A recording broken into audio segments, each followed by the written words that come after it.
Programa Mulheres de Garra, sou Iris Santos e a nossa mulher de garra desta semana é a Lara Popat. Falaremos sobre crenças, como identificá-las, como não estar em autopiloto, como mudá-las, porque tudo na nossa vida, o nosso sucesso, seja ele pessoal, profissional, o sucesso também em termos de sentimentos, o bem-estar, é determinado pela qualidade dos teus pensamentos. E já vamos... Iris. Consegues me ouvir bem e ver bem? Perfeitamente.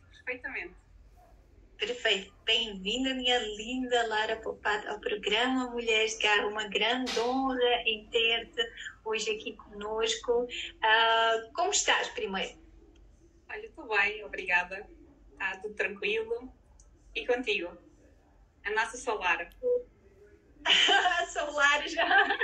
Ela está bem, a inspiradora de Lara, Solara. Ela está bem, às vezes vamos ver aqui a porta a mexer-se, então será ela, mas tranquei para podermos falar hoje em paz.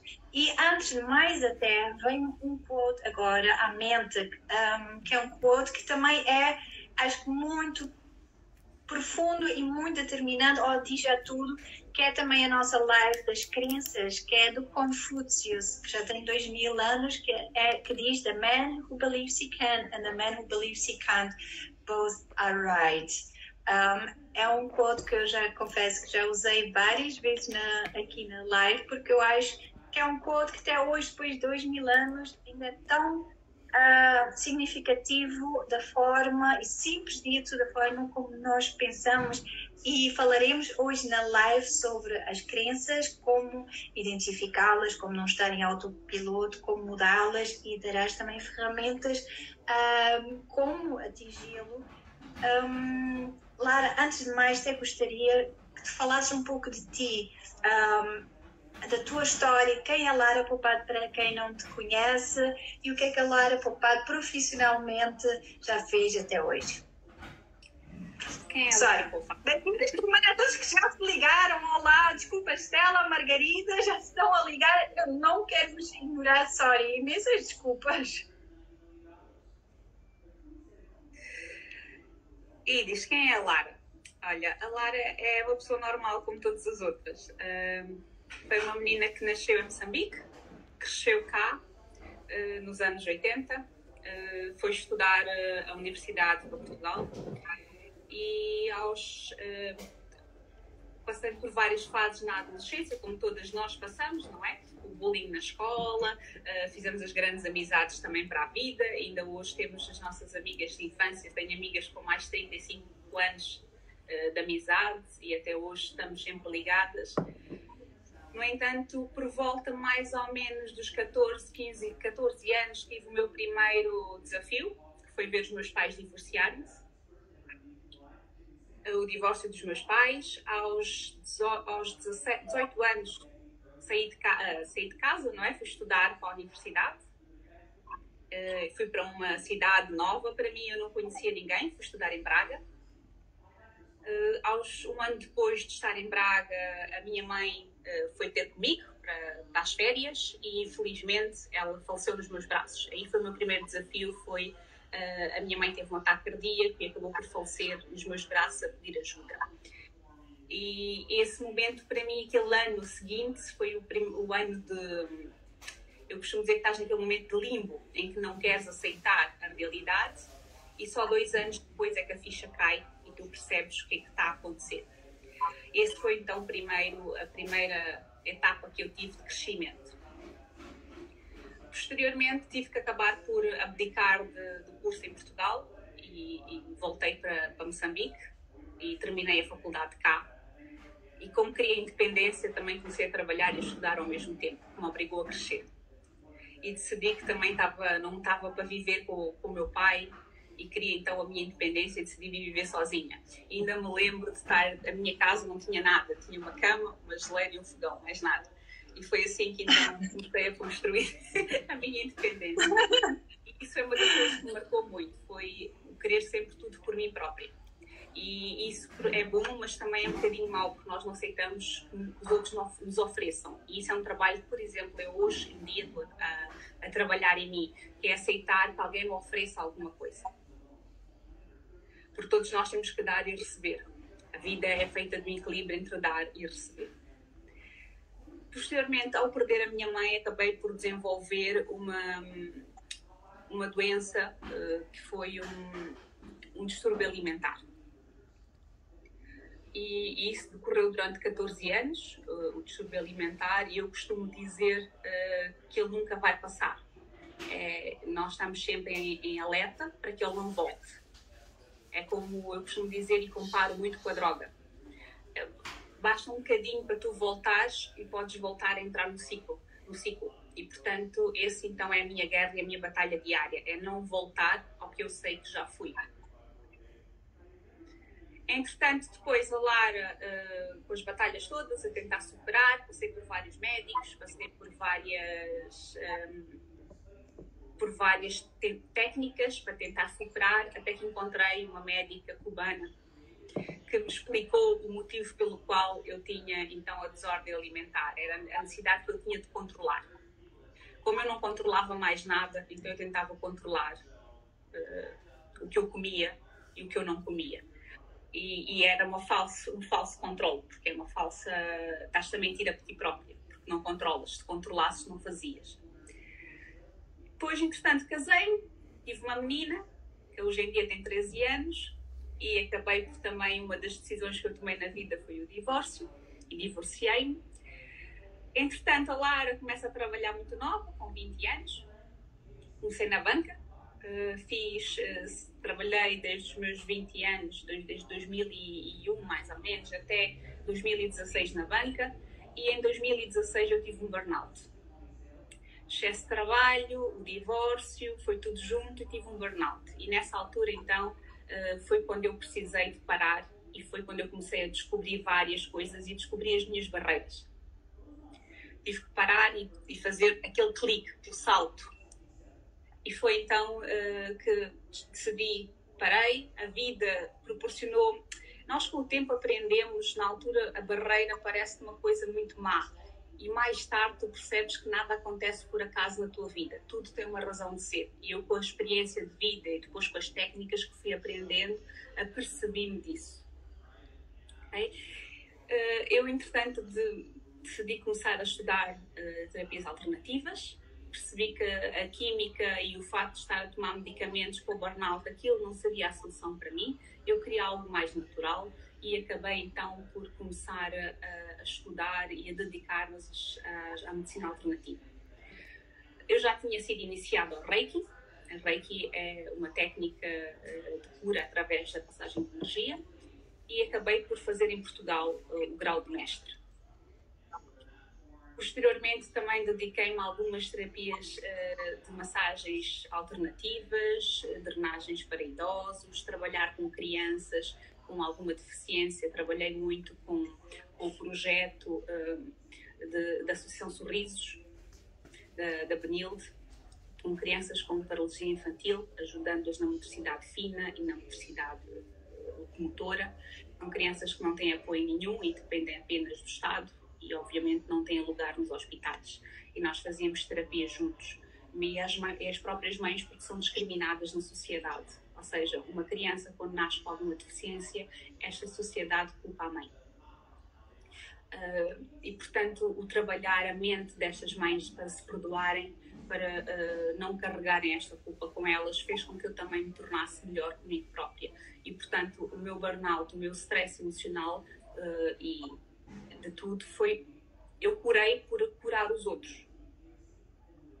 E foi quando percebi um dos meus propósitos de vida, que era ajudar as outras pessoas. O ajudar os outros ajuda-me a mim própria. E dediquei-me durante 3 anos, mais ou menos, e foi na altura que eu conheci a ti, Iris. E, entretanto, como a vida também, como digo, nada acontece por acaso, em 2018, agosto mais ou menos, no meio de uma terapia, infelizmente... A pessoa com quem eu estava a fazer terapia já não está entre nós, faleceu de Covid, infelizmente, e no meio da sessão eu tive uma crise de dor de costas.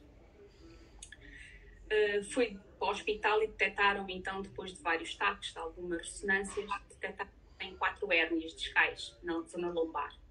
O que o médico me disse, para você estar a trabalhar 8 horas à volta de uma marquesa e a fazer trabalho de motricidade com crianças que têm 13 anos, 10 anos, você não vai aguentar muito tempo. E foi então que eu decidi que tinha que dar um passo atrás, ou seja, manter a minha parte holística sempre que alguém precisar, sempre que me for chamado para. No entanto, era importante voltar ao mundo corporativo. E foi então quando eu voltei à banca. E esta é a Lara.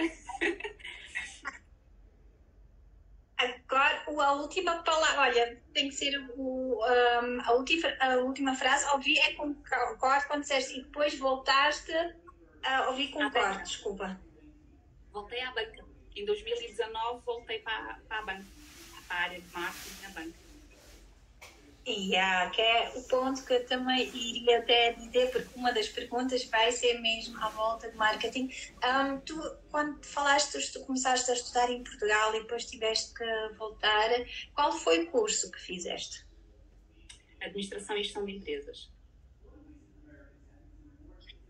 E a Margarida tem aqui uma pergunta que é, quando fala esta sociedade, fala de Moçambique? Ela perguntou.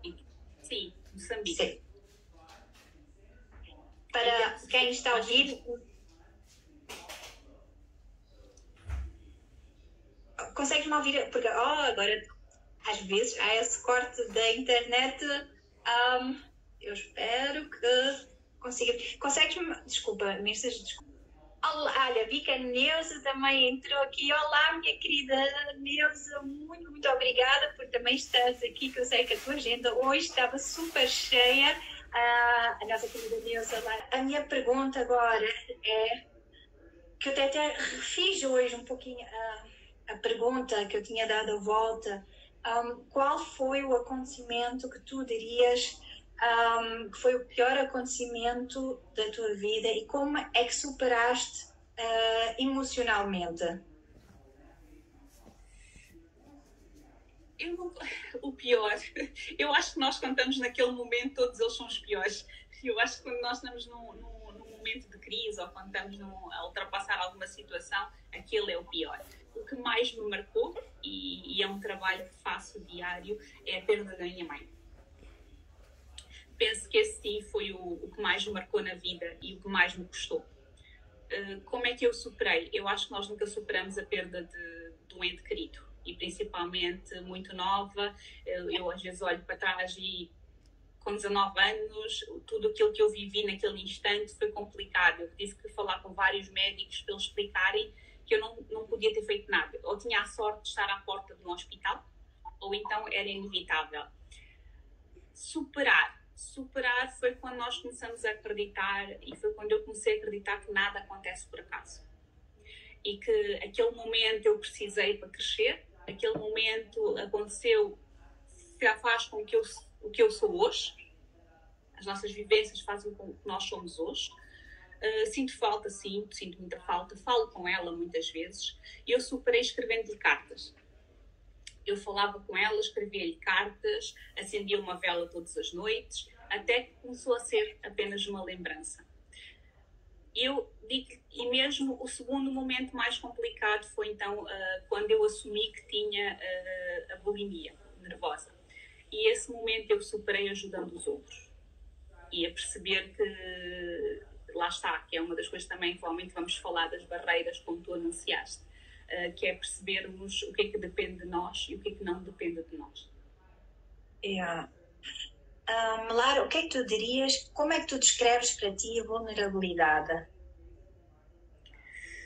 Vulnerabilidade, olha, a vulnerabilidade é quando nós estamos completamente frágeis, quer emocionalmente, quer socialmente, é quando nos deixamos levar pelos outros, quando não pensamos pela nossa própria cabeça, quando não seguimos o nosso próprio coração. Esse para mim é o maior conceito de vulnerabilidade, é quando nós estamos à deriva e à mercê. Eu tenho uma passagem que, mesmo no mundo corporativo, no mundo corporativo eu uso muito com os meus meninos, que é: quem não lidera é liderado. Esse é o conceito de vulnerabilidade. Se tu não liderares a tua vida, alguém vai fazê-la por ti.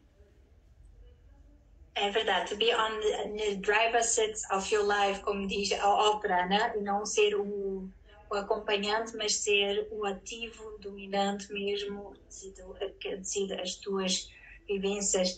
A Tayla Carrilho escreve, a Lara foi das pessoas que mais me ajudou. Só para responder, antes, porque os comentários vêm, Neuza, não é a última live para sempre, mas para uma temporada, pelo menos do mês, que estarei também fora, mas depois voltaremos com mais forças. Só precisamos de um mini break, que já não tenho há 8 meses para descansar, mas depois estarei de volta e a nossa primeira convidada até será a tua irmã. Não sei se ela já até contou. Desculpas, há uma divergência, não sei, olha, eu sei que já falámos até de vários momentos da tua vida mais marcantes, mas dentro do contexto de vulnerabilidade, qual dirias que foi o teu momento mais vulnerável? O meu momento mais vulnerável, assim, eu acho que quando perdi a minha mãe fiquei, mas não tenho grandes memórias disso. Foi o momento que eu decidi apagar da minha vida, ou pelo menos pus isso. Foi uma gavetinha que eu arrumei. E comecei a fazer o perdão a mim própria, ao menos na altura de 2016, foi quando eu voltei a trabalhar comigo outra vez nesse tema. Mas eu penso que o momento mais vulnerável foi na altura de 2014 a 2016, que foi quando eu fiz o tratamento mais profundo, voltei a ter mais uma recaída. E foi quando eu decidi ir a fundo ao problema da desordem alimentar e coincidiu também com o meu divórcio. E, portanto, eu penso que nessa altura eu estava bastante vulnerável e foi então que eu comecei a descobrir técnicas para ultrapassar essa vulnerabilidade. A Gabriela Rato escreve: Love to see you so secure and strong e manda-te um beijinho. Beijinho, Gabi, e parabéns atrasados. Em termos, e que vamos mesmo para o assunto, como escolhes ensinamentos que te tornam uma melhor líder no teu cargo de profissional, mais confiante no que fazes, e quais são os ensinamentos que tu dizes que não te vão ajudar e não te vão tornar uma melhor pessoa? Isto são conselhos de pessoas de fora, mais direcionado para conselhos e dicas de pessoas de fora. Quais é que tu levas e como é que fazes o filtro? O que te ajudará a Lara a ser uma melhor pessoa, uma melhor vida, e quais tu dizes que são mais para prejudicar, e como é que alguém está a ouvir, até tu darias como dica como fazer esse filtro, e até se é algo negativo, como bloquear esse filtro negativo? Olha, uma boa questão, é muito pertinente. Eu recentemente saí de uma jornada de trabalho e tive que fazer uma passagem e tentar empoderar um bocadinho a quem eu deixei lá, que vai ter que seguir o caminho. Aos meus colaboradores todos, à minha equipa, a expressão que eu usei é: quem não lidera é liderado. E, portanto, é o ownership, eles terem o ownership de tudo em que eles fazem. E, primeiro, perceberem qual é o propósito deles. O que é que lhes dá paixão de fazer? Se eles estão apaixonados em fazer, eles vão fazer. Eles vão fazer o delivery, vão fazer as entregas. E depois é a empatia. Tu, criando empatia com a tua equipa, tu consegues com que eles te sigam, não é? Em que eles te acompanhem. Como líder, há várias técnicas de liderança e depende muito de um líder para o outro. Há vários líderes muito bons e cada um tem a sua técnica. Não há receita perfeita para todos, porque depende muito da tua forma de estar, da tua forma de ser e também da tua equipa. E, portanto, uma das técnicas que eu uso é conhecer perfeitamente a minha equipa. Quais são as qualidades que eles têm, quais são os defeitos que eles têm, quais são os maiores skills que eles têm, e apostar mais. Uma das coisas que eu aprendi com a experiência, nós temos a mania de: eu queria que ele fosse muito bom aquilo, mas ele não é. Então, por que eu não vou apostar naquilo que ele é muito bom? Trazer o melhor dele. E talvez vou encontrar outro que sabe fazer melhor alguma coisa. Então, potenciar a melhor parte das pessoas. Isso, numa equipe, foi o que eu aprendi para que eles cresçam. Em termos de, quando perguntas como é que eu filtro, qual é o teu propósito de vida? Onde é que tu queres chegar? E é conhecer-se a ti próprio. A partir do momento em que tu te conheces, tu consegues perceber se o que te estão a dizer está-te a fazer bem ou não. E nunca olhares para o teu ego. Dá um passo atrás. É como se saísses do teu corpo físico, dá um passo atrás e não julgues o que a outra pessoa está a dizer. Ouve, aceita, agradece e depois percebes se faz fit a ti ou não. Eu costumo dizer, eu tenho um defeito muito grande, que é, eu sou transparente e muito sincera. E às vezes isto é um entrave, mas é uma coisa que é a minha natureza. Se eu deixar de ser assim, deixa de ser a Lara. E, portanto, é uma coisa que, por muito que alguém diga, isso não te vai fazer crescer, isso vai ser muito mau para ti. Ok, mas eu sou assim e não quero deixar de ser assim, porque é uma das qualidades que eu mais gosto em mim. Então, por muito que alguém me diga isso, eu aceito, ok, eu agradeço, mas não é algo que eu vou dar relevância, porque eu sei o que é que para mim é importante eu ser. Então, o que eu recomendo às pessoas é, conheçam-se primeiro, saibam o que é que vocês consideram que é muito bom e de qual não abdicam, e o que é que vocês estão aptos a abdicar. E depois, quem são as pessoas que vos inspiram? Essas sim a gente ouve e percebe se consegue seguir. Os que não nos inspiram, a gente ouve. É a mesma coisa, provavelmente passaste por isto, Iris, quando tiveste a pequenina, a tua filha. Todo mundo deu conselhos. É que todo mundo dá conselhos. E a questão é que é vieram todos de maternidade. Mais, não mais, é verdade.